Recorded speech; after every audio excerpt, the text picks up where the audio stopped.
السلام علیکم ورحمۃ اللہ وبرکاتہ نحمدہ ونصلی علی رسولہ الکریم اما بعد فاعوذ باللہ من الشیطان الرجیم بسم اللہ الرحمن الرحیم رب اشرح لی صدری ویسر لی امری واحلل عقدۃ من لسانی یفقہوا قولی ربی زدنی علما اللہم فقہنا فی الدین۔ اے اللہ ہمیں دین کی سمجھ عطا فرما۔ اللہم صلی علی محمد وعلی آل محمد کما صلیت علی ابراہیم وعلی آل ابراہیم انک حمید مجید۔ اللہم بارک علی محمد وعلی آل محمد کما بارکت علی ابراہیم وعلی آل ابراہیم انک حمید مجید۔ پچھلے لیکچر میں نے آپ لوگوں کو بتایا تھا کہ مقابلے کی مختلف تدبیریں کرتے رہے، آپ صلی اللہ علیہ وسلم کو لوگوں کے سامنے غلط ثابت کرتے رہے، جھٹلاتے رہے۔ اس کے بعد آگے کی میں آپ کو بیان کروں گی کہ مسلمانوں کو کیا کیا تکلیفیں دی گئیں اسلام لانے پر۔ مسلمانوں کو تعذیب۔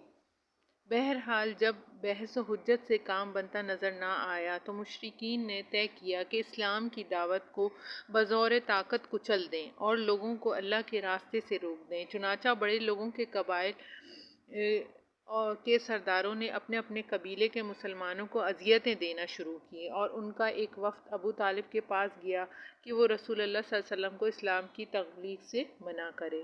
اس منصوبے کے تحت مسلمانوں کو ایسی تکلیفیں دی گئی کہ ان کے تصور ہی سے رونگٹے کھڑے ہو جاتے ہیں اور دل شک ہو جاتا ہے۔ مثلا حضرت بلال بن رباح رضی اللہ عنہ امیہ بن خلف کے غلام تھے۔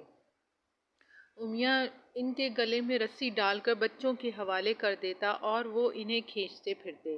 اس دوران بلال رضی اللہ عنہ احد احد کہتے رہے۔ اس کے علاوہ امیہ ان کو دوپہر کی چلچلاتی دھوپ میں جلتی ریت یا پتھر پر ڈال کر سینے پر بھاری پتھر رکھوا دیتا، پھر کہتا یا تو محمد کے ساتھ کفر کر اور لات و عزیٰ کی پوجا کر یا اسی حالت میں پڑا پڑا مر جا، لیکن بلال برابر احد احد کہتے رہے۔ ایک روز حضرت ابو بکر رضی اللہ عنہ گزرے، حضرت بلال کو اس طرح کی اذیت دی جا رہی تھی۔ حضرت ابو بکر رضی اللہ عنہ نے انہیں اس مصیبت میں دیکھا تو خرید کر اللہ کے لیے آزاد کر دیا۔ عامر بن فہیرہ رضی اللہ عنہ کو اس قدر مارا جاتا کہ ان کی عقل جاتی رہتی اور ان کی سمجھ میں کچھ نہ آتا کہ وہ کیا کہہ رہے ہیں۔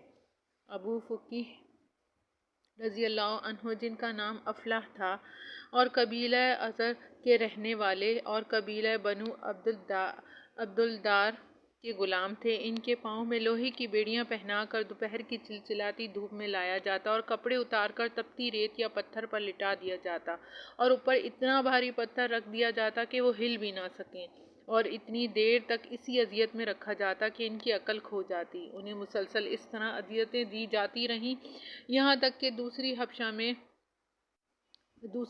ہجرت حبشہ میں وہ بھی ہجرت کر گئے۔ ایک بار اسی طرح ان کے دونوں پاؤں کو رسی سے باندھ کر انہیں گھسیٹتے ہوئے لے جایا گیا اور جلتی زمین پر ڈال کر اس طرح ان کا گلا گھونٹ دیا گیا، یوں لگتا تھا جیسے مر گئے ہیں۔ اسی دوران حضرت ابو بکر رضی اللہ تعالی عنہ وہاں سے گزرے تو انہیں بھی خرید کر اللہ کے لیے آزاد کر دیا۔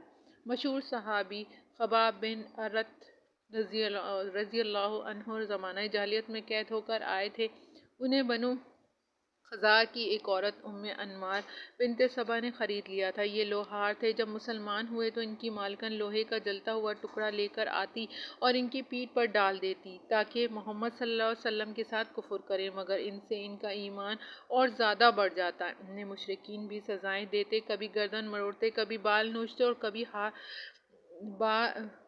اور کئی بار تو جلتے ہوئے کوئلے پر ڈال دیا جنہیں ان کی پیٹھ کی چربی ہی نے بجھایا۔ حضرت زنیرہ رضی اللہ عنہ ایک رومی لونڈی تھی۔ وہ مسلمان ہوئیں تو انہیں اللہ کی راہ میں اس قدر تکلیفیں دی گئیں کہ وہ اندھی ہو گئیں۔ اس پر ان سے کہا گیا کہ تمہیں لات اور عزیٰ کی مار پڑ گئی ہے۔ انہوں نے کہا نہیں واللہ، انہوں نے میرا کچھ نہیں بگاڑا، یہ تو اللہ کی طرف سے ہے اور اگر اللہ چاہے تو اسے دور کر سکتا ہے۔ دوسرے ہی دن صبح ہوئی تو واقعی اللہ نے ان کی بصارت بحال کر دی۔ اس پر مشرکین کہنے لگے یہ تو محمد کا ایک جادو ہے۔ بنو عدی کے عمرو بن معمل کی ایک لونڈی مسلمان ہوئی تو انہیں عمر بن خطاب ستایا کرتے تھے۔ وہ ابھی مسلمان نہیں ہوئے تھے، چنانچہ انہیں اتنا مارتے کہ تھک جاتے، پھر چھوڑ کر کہتے کہ میں نے کسی مروت کی بنا پر نہیں چھوڑا بلکہ مارتے مارتے اکتا گیا ہوں، اس لیے چھوڑ دیا۔ وہ کہتی تیرا رب بھی تیرے ساتھ ایسا ہی کرے گا۔ اور جو لونڈیاں مسلمان ہوئی اور انہیں ستایا گیا، ان میں نہدیہ اور ان کی صاحبزادی رضی اللہ عنہا کا ذکر بھی کیا جاتا ہے۔ یہ دونوں بنو عبدالدار کی ایک عورت کی لونڈیاں تھیں۔ حضرت ابوبکر صدیق رضی اللہ عنہ نے بلال، عامر بن فہیرہ اور ابو فقیر رضی اللہ عنہ کی طرح ان سب لونڈیوں کو بھی خرید کر آزاد کر دیا۔ اس پر ان کے والد ابو قحافہ نے بطور عتاب کہا، میں دیکھتا ہوں کہ تم کمزور گردنیں آزاد کرا رہے ہو، اگر طاقتور مردوں کو آزاد کراتے تو وہ تمہارا بچاؤ بھی کر سکتے تھے۔ ابو بکر رضی اللہ تعالیٰ عنہ نے فرمایا، میں اللہ کی رضا چاہتا ہوں۔ اس پر اللہ نے ان کی تعریف اور ان کے دشمنوں کی مذمت میں یہ آیت اتاری اور فرمایا، ترجمہ ہے، میں نے تم کو ڈرا دیا ہے ایک بھڑکتی ہوئی آگ سے جس میں وہی بدبخت داخل ہوگا جس نے جھٹلایا اور منہ پھیرا، یعنی امیہ بن خلف اور اس جیسے کام کرنے والے دوسرے لوگ، اور اس سے وہ پرہیزگار بچا لیا جائے گا جو اپنا مال پاکیزگی حاصل کرنے کے لیے دیتا ہے، اور اس پر کسی کا احسان نہیں ہے کہ اس کا بدلہ دیا جا رہا ہو، بلکہ اس کا مقصد محض اپنے پروردگار کی خوشنودی حاصل کرنا ہے اور وہ یقیناً راضی ہو جائے گا۔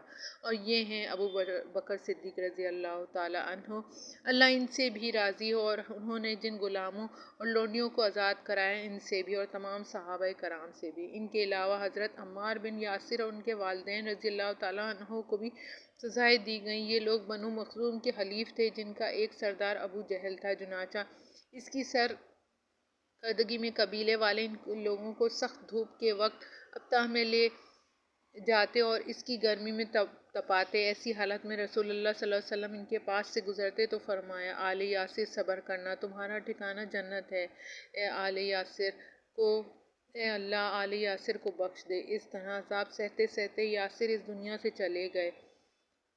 وہ قبیلہ مزجہ کی ایک شاخ انس سے تعلق رکھتے تھے۔ ان کے والد کا نام عامر اور دادا کا نام مالک تھا۔ حضرت عمار رضی اللہ تعالیٰ عنہ کی والدہ کا نام سمیہ بنت خیاط تھا رضی اللہ عنہ۔ وہ ابو خزیمہ مخزومی کی لونڈی تھیں، بہت بوڑھی کمزور ہو چکی تھیں۔ انہیں کمبخت ابو جہل نے شرمگاہ میں نیزہ مارا جس سے وہ شہید ہو گئیں، اور یہ اسلام کی سب سے پہلی شہیدہ تھیں۔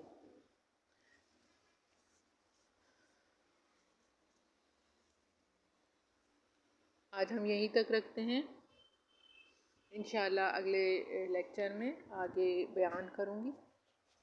آخر دعوانا ان الحمد للہ رب العالمین۔ سبحانک اللہم و بحمدک، نشہد ان لا الہ الا انت، نستغفرک و نتوب الیک۔ سبحان ربک رب العزت عما یصفون وسلام علی المرسلین والحمد للہ رب العالمین۔ الہی آمین۔